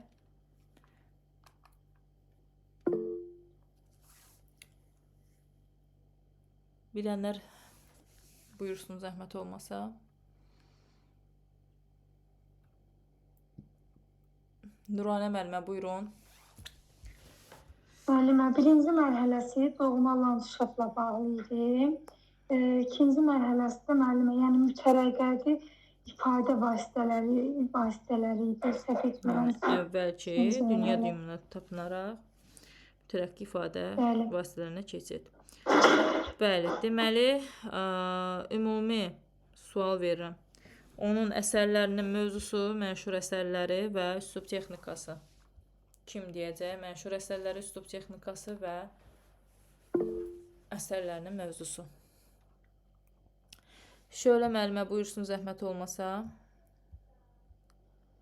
Müəllimə, onun üslub texnikası abstraksionizmdən rəngkarlıq idi. Sonra əsərləri də var idi, görüş, sonra 1984-cü ilin yazı, axşamlar, xatirələr, onu orada siz qurmuşdunuz, elə yadımda qalıb. Torpağın naxışları, görüşürük sevgilisinin. Bəli. Əzbərləmişəm. Biraz vəfası çıxır o sevgilisinə. Aha. Sonra əsərlərin mövzusu da mənzərə portret. Əla. Təşəkkürlər müəllimə, çox sağ olun. Deməli, ümumi sual verirəm ki,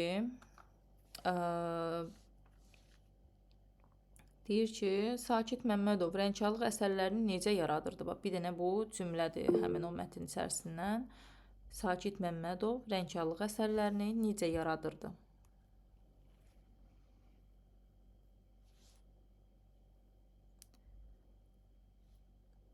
Cavab versin bizə.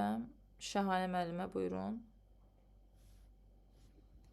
Mən bütün detalları ilə, incəlikləri ilə yaradırdım.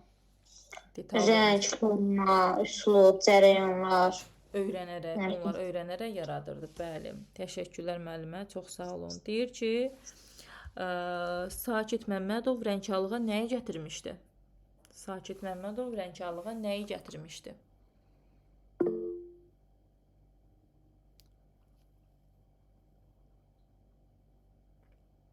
Tamara Xəlilova müəllimə, buyurun.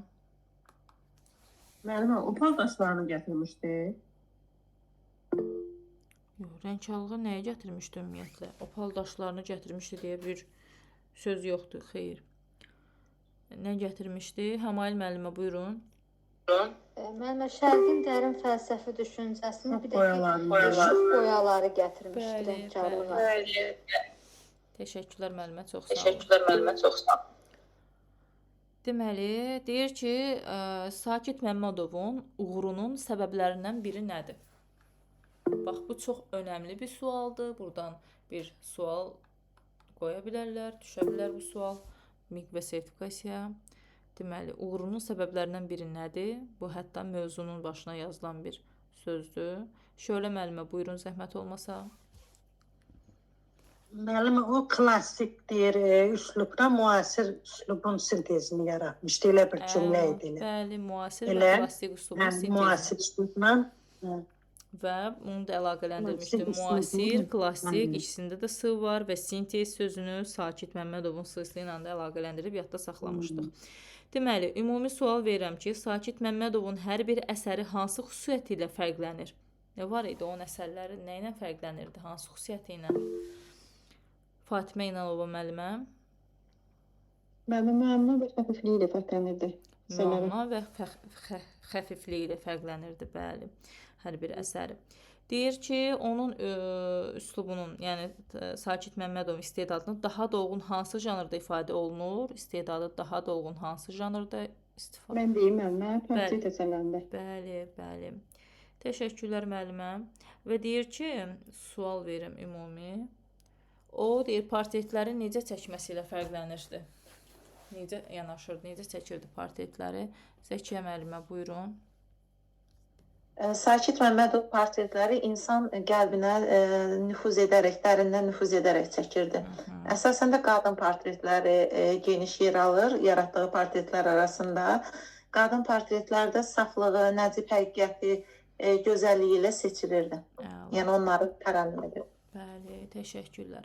Baxın, düşə biləcək suallardan biri də budur. Bunu indi sizə sual verirəm ki, Sakit Məmmədovun palitrası əsasən hansı rənglərdən ibarətdir? Onun palitrası əsasən hansı rənglərdən ibarətdir?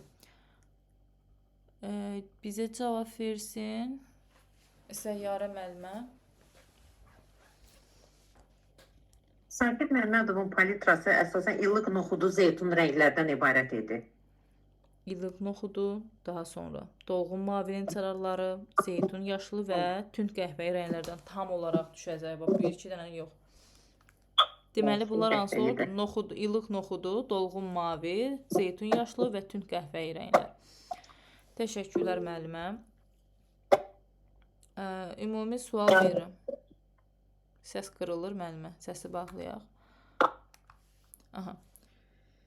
Deməli, Azərbaycanda ilk dəfə əsasını qoyduğu hansı məktəbin yaradıcısı idi? Sakit Məmmədov. Yeganə müəllimə, buyurun. Müəllimə, opalizmin təməlini qoymuşdu. Opalizmdə opal tapıldı. Bəli, opalizm nə idi? Ümumiyyətlə, nə deməkdir opalizm? Zərgərlik sənətində geniş istifadə olunmuşdu. Yox, opal daşı demirəm. Opalizm nədir, müəllimə? Əsərin təsvir üslubu. Bəli, əsərin təsvir üslubu. Baxın, deməli, bu əsərin təsvir üslubu ayrıdır. Bir də, məsəl üçün, mən deyirəm ki, bir dənə testdə qoymuşam, hamı da onu düzgün götürmüşdü. O səhv sualı idi əslində, səhv cavabı idi, orada yanlışlı deyirdi. Sakit Məmmədovun əsərlərinin ana xəttini qadın portretləri təşkil edir. Bu ana xəttini qadın portretləri təşkil edir. Amma əgər mən deyirəmsə ki, Sakit Məmmədovun əsərlərinin təsvir üslubunu qadın portretləri təşkil edir, bu yanlışdır. Bu opalizmdir. Yəni, sual olaraq belə düşə bilməz ki, onun əsərlərinin təsvir üslubunu qadın portreti təşkil edir. Bu janrdır. Yəni, qadın portretləri nədir? Portret janrdır. O, üslub ola bilməz. Üslub nədir? Opalizmdir və yaxud da ki, rəngkarlıqdır. Məsəl üçün, impressionizmdir, postimpressionizmdir. Bunlardır. Bu, əsərin təsvir üslubudur. Bunu biz janrla qarışdıra bilmərik. Bu, iminli bu sualı müəllimlər həmişə orada çaşırlar ki, bəs müəllimə, bu sual düzdür də, yəni, Sakit Məmmədovun əsərlərin təsvir üslubunu qadın portretləri təşkil edir. Dedim, yox, belə bir cümlə ola bilməz. Buradan yenə də sizi ola bilər ki, bu sualla da yəni çaşdırsınlar. Onu deyim ki, fərqli şeylərdir bunlar. Deməli, dedik ki, opal daşı... Müəllimə, zəhmət olmasa bir dənə sualı mənə çaşdırır, aydınlaşdırıram özümə də. O inkrustika var, orada bir zərgərlikdə gedir söhbət, bir də ağac qabıq oymada. O ikisi də eyni adda gedir. Bəli, zaten eyni, proses eynidir. Yəni, burada inkrustasiya texnikasında proses eyni bir şeydir. İkisində də nə edirik? Oyuruq, oyulmuş bir səthə, bir dənə üzəyin qaşın qoyuruqsa oldu yenə inkrustasiya zərgərlikdə. Və yaxud da ki, mebellərdə yenə də bir dənə oyuq oydu, ora nəsə bir bəzək texnikası kimi nəsə bir şey qoyduq, fil sümüyündən deyir, nəsə bir adi bir daş mı deyim, nəsə, yenə də eyni texnika gəlir. Ona görə onun adı xətəmkarı, yəni inkrustasiya adlanır. Burada yəni fərqli texnika deyil. Texnikanın adı birində qabıq, ağac üzərində qabıq, nə bilim, soyma. O, mən testdə səhv yazıram. Axtarıramsa da yenə öz-özümə başa düşə bilmirəm ki, o niyə ikisində də, özdə orada kısısı var, inkrustasiya, o ikisində də var. Ağac üzərində oyma, bu mebellərdə deyirsiniz də, yəqin ki, bu... Mən də onu qarışdırıram. Mən də qarışdırıram. Məsəl üçün, necə bir sual düşür ki... Mən onu aydın ataram, ikisində şəklinin, sonra onun səsli vasitəsini atarsın. Yox, onu soruşmuram. Deyirəm ki, yəni necə bir sual düşür ki, siz onu orada qarışdıra bilirsiniz. Məsələn, birində deyir, inkrustika sözü, birində zərgərlikdə istifadə olunur. Oyuq, mən onun yadımda saxlamışdım. Sonra gəldi, belə bir sual çıxdı ki, ağac üzərində qabıq formasıdır. Bir 8-dədir, nədir biləm içinə. Dedim, nə oldu ki, bu ikisinin adı eyni oldu. Bu niyə ki, fərqlidir, bu 7-ci sinifdə. Müəllimə, müəllimə, mebellərdə vermişdi qabıqla örtmə. Qabıqla örtmə, inkrustasiya. Mebeldə barako üslubunda bir də intibah üslubunda var idi. Bəli, o da inkrustasiya da ayrıdır. Onu da heç çəkmirlər, ayrı-ayrı forlaşdırırlar. O inkrustasiya deyil, o instalyasiyadır. İnstalyasiya, inkrustasiya fərqli ayrı şeylərdir. Yəni onu ayırıram. Amma inkrustasiya bir zərgərlikdə mebeldə də var. Yəni məmulatın həcminin binaların deyir oyma naxışları və üst qabığına keramika, metal, sədəf, fil sümüyü və rəngli daş parçalarını yerləşdirməklə yaradılan təsvir, yəni eyni funksiyadır, yəni eyni texnikadır. Burada fərqli bir şey yoxdur. Zərgərlikdə də necə idi? Oyulmuş bir dənə oyurdular, həmin o belə deyim metal üzərinə, sonra da o üzüyün qaşını yerləşdirir. Bu inkrustasiya texnikasıdır. Eyni zamanda da burada da məmulatın deyil binaların oyma naxışları və üst qabığına keramikadır, yəni metaldır, sədəfdir, fil sümüyü və s. rəngli daşlardır, parçaları yerləşdirməklə yaradılan təsvirdir, bəzək texnikasıdır. Yəni həmin oyuğa yerləşdirməkdir. Eyni şeydir zaten. Yəni eyni mənaya gəldi. Eyni şeyə gedir. Onu da qarışdırmağınız biraz yəni qarışdırmaq mümkün deyil. Yəni fərqli şeylərdə verəcək. Yəni ikisini də eyni şeydə verməyəcək ki, düşəndə, zərgərlikdən düşəndə o sualın şərtində sizə aydın olacaq ki, burada mən nəyi istəyir. Və yaxud da ki, sual olaraq düşəndə, məsəl üçün, intibah mebellərində olur da bu inkrustasiyalarla, texnikalı ağac üzərində oyma. Sual düşəcək ki, inkrustasiyaları qalxma texnikası və ağac üzərində oyma çox geniş yayılmış bir mebel hansı idi? Bu sual düşə biləcək. Bunu indi fərqli formada situasiya tipli sual soruşa bilərlər sizdən və yaxud da ki, barokko üslubundakı kimi soruşa bilərlər. İnkrustasiyalarla işlənən qızılı rəng və zəngin inkrustasiyalarla işlənmiş hansı mebeldir deyə soruşa bilər. Yəni, bunu necə qarışdıra bilərsiniz ki, bu zərgərliklə? Sualın şərtinə baxırsınız və yəni elə bir test sizin qarşınıza çıxsa, yəni düşünmürəm, onları bir-birinə qarışdıralım. Yəni eyni cür texnikadır, bəli. Yəni funksiya eynidir. Yəni ikisində də eyni funksiya yerinə yetirilir zaten. Fərqli bir şeylər yoxdur. Texnikanın adı inkrustasiyadır. Fərqli yerlərdə belə deyim də istifadə olunur. Deməli, Sakit Məmmədovdaydıq da, düzdürmü? Deyir ki, Sakit Məmmədovun əsərlərində dolğun rənglər xüsusilə qeyd olunur. Baxın, 2 dənə burada Sakit Məmmədovun əsərlərində, yəni orada yazır ki, palitrası əsasən hansı rənglərdən ibarətdir? Burada ilıq noxudu, dolğun mavinin saralı, zeytun yaşlı və tünd qəhvəyi rənglər qeyd olunub. Və bir də gəlirik, deyir ki, onun əsərlərində hansı dolğun rənglər xüsusilə qeyd olunur? Bu ayrı bir sualdır. Palitra deyirsə, burada əgər palitradan söhbət gedirsə, 4 dənə burada ilıq noxudu, mavi, zeytun yaşlı və tünd qəhvəyi. Amma deyirsə ki, sonra onun əsərlərində hansı dolğun rənglər xüsusilə qeyd olunur? Onda nə deyəcəyik? Hansı dolğun rənglər xüsusilə qeyd olunur? Cavab versin bizə. Fatimə müəllimə cavab versin. Eynalova Fatimə müəllimə. Müəllimə parlaq qırmızı, əlvan göy, mavi, sarı kimi dolğun rənglərin, yəni tamaşaçını valeh edir də bu rənglər. Bu da opalizm əsərlərində deyəsən daha çox vurğulanır, deməli, yoxsa elə ümumi təsvirlərində deyir onu? Bəli, yəni ümumiyyətlə necə deyirdilər onun əsərləri opal daşına bənzəməməlilik. Necə? Bax bu 25-ci ildə bir düşmüşdü. Opal daşı kimi. Yəni bu Sakit Məmmədovla bağlı sual düşmüşdü. Hətta deyir ki, onun necə təqdim olunur, necə deyir, opal daşı kimi bir-birinə bənzəməməsi ilə xarakterizə olunur onun əsərləri. Və deyir ki, onun əsərləri, Sakit Məmmədovun işlərinin əsas hissəsi harda saxlanılır müəllimə? Rusiyada, Qərbi Avropada və ABŞ-da, bir də öz şəxsi qalereyasında. Bəli.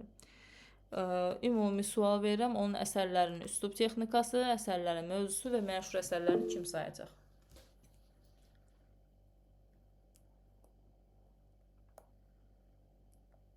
Şəlalə Quliyeva müəllimə, buyurun. Axşamınız xeyir müəllimə. Axşamınız xeyir. Üslub texnikası rəngkarlığı idi. Əsərlərin mövzusu mənzərə, portret, süjeş əsərləri idi. Məşhur əsərlərində sağ olsun Tərlan müəllimdən uğramışam, onun qaydasından öyrənmişəm, elə deyəcəm.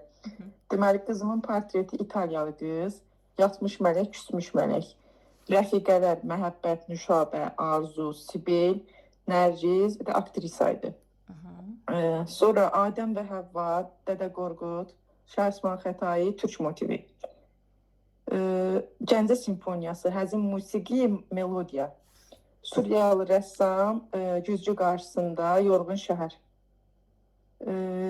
Başqa nə qaldı? Ülker müəllimə də düzəldib də, bunu mən ondan qulaq asıb öyrənmişim. Bəli, yəni fərqi yoxdur. Məqsəd nədir? Bəli, məqsəd öyrənməkdir və kim necə istəyirsə o cür öyrənə bilər, kimə necə rahatsa. Əsas odur ki, bir dənə öyrənək. Deməli, Sakit Məmmədov, təşəkkürlər müəllimə, çox sağ olun. Sakit Məmmədov, Vatikan Heraldika Akademiyasındakı statusu nə idi? Oran nə idi? Cavab versin, Tərlan müəllimə cavab versin. Sakit Məmmədovun Vatikanda Heraldika Akademiyasının qrafdı, deyəsən, qraf titulu vermişdi. Hansı akademiyanın fəxri professoru idi? Fəxri professoru Avropa Təbiət Elmləri, deyəsən, mənim Avropa Təbiət Elmləri idi.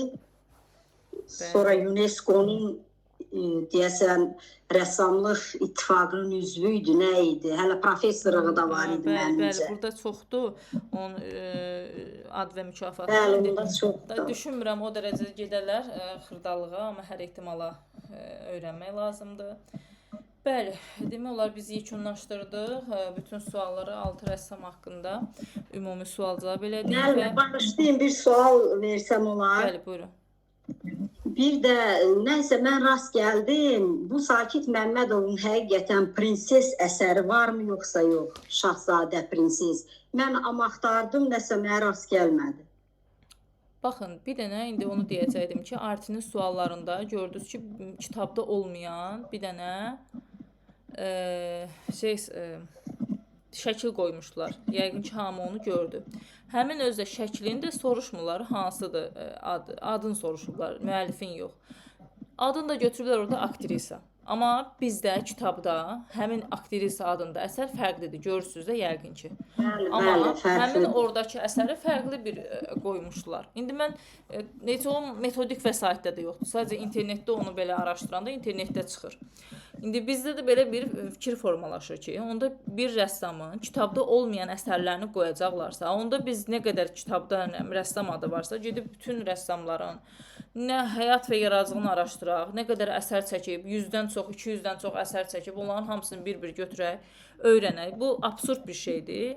Yəni heç düzgün bir şey də deyil. Yəni təsviri incəsənət müəllimi olaraq bizim heç bu qədər ehtiyacımız da yoxdur. Əsas bir dənə bu dərslikdə olanları mükəmməl bilməyimiz kifayət eləyir. Bu dediyiniz əsər, Heç yox idi da müəllimə, mən belə baxdım biraz, yəni ki, mən maraqlı gəldi mənə. Mən baxdım, heç yox idi o əsər, mən tapa bilmədim. Həmin o əsəri harada salıblar? Üzr istəyirəm, müəllimə söylə kəsirəm, qurban sizə. Facebookda müəllimə o əsərləri var idi, Sakit Məmmədov, qarşıma çıxmışdı. O paylaşılan əsərləri var idi. Amma yenə siz deyən kimi, yəni ehtimal varmı ki, məsələn, o cür əsərləməsinə qeyd eləyərlər? Düşünmürəm, mən onu məsələn şikayət eləyərdim. Musiqi kitablarında da müəllimə rəsm əsərləri var. Onlara salma ehtimalı var. Ədalətsizlik olar sadəcə. Yəni durub musiqi kitabından bizə nəsə salmaları. Yəni mən düşünmürəm. Çünki görürsüz RT-də də belə eləyib, amma RT-də dediyim kimi o bir dənə o sual mən həmişə düşündürür ki, bunu niyə salsınlar ora? Metodikdə də yoxdur, təzə nəşrlərdə də yoxdur, köhnədə də yoxdur. Niyə salmısınız? Çünki aktrisa adında əsər kitabda bizə başqa verilib. Orada başqadır. Yəni o dediyiniz prinses əsər də, yəni mən rast gəlməmişəm. Düzü, yəni bilmirəm. Və bir də Leonardo da Vinci'nin Axırıncı Şam yeməyi əsərini salmışdılar. Hansı üslubda işlənibdir? Hara salmışlar müəllimə? Harada salmışdılar? Suallarında var idi. Artinin bizə təqdim etdiyi sualları mən hara, yəni yığmışam oxuyan.az saytına, orada elə bir şey yox idi.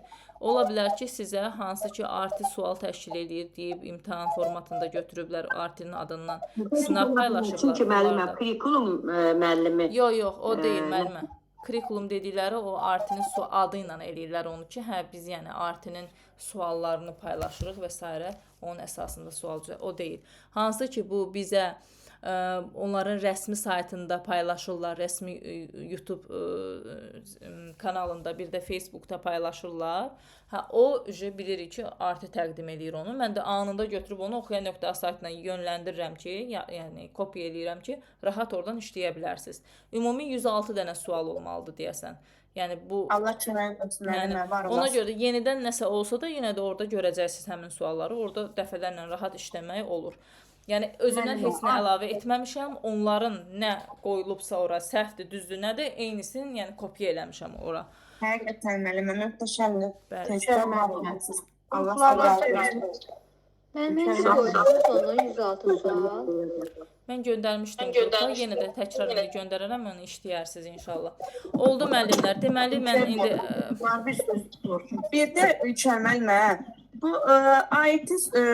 iyun ayında sınav imtahanı keçəcəyi.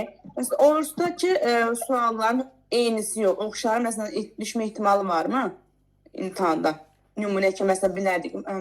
Orada məsələn mövzular, məsələn nümunə verilir də müəllimə. Bəli, nümunə verilir. Oxşar sual da düşə bilər, eynisi də düşə bilər. Yəni onu biz bilə bilmərik axı. Nümunələr verilib ki, bu formada suallar düşəcək. Oldu inşallah. Müəllimə, bir deyirlər o sınaqda müəllimlər burada sizdə qoy deyir, o sınaqda yaxşı işləmək lazım deyil. Çünki deyir sualları çətinləşdirə bilərlər də. Buradan hamımız bir-birimiz eşidək ki, yəni onu İnşallah o barədə indi danışarıq həmin vaxtda gələndə. Kimya fənnini elə eləyiblər. Kimya fənni deyir, yaxşı işləyir. Ona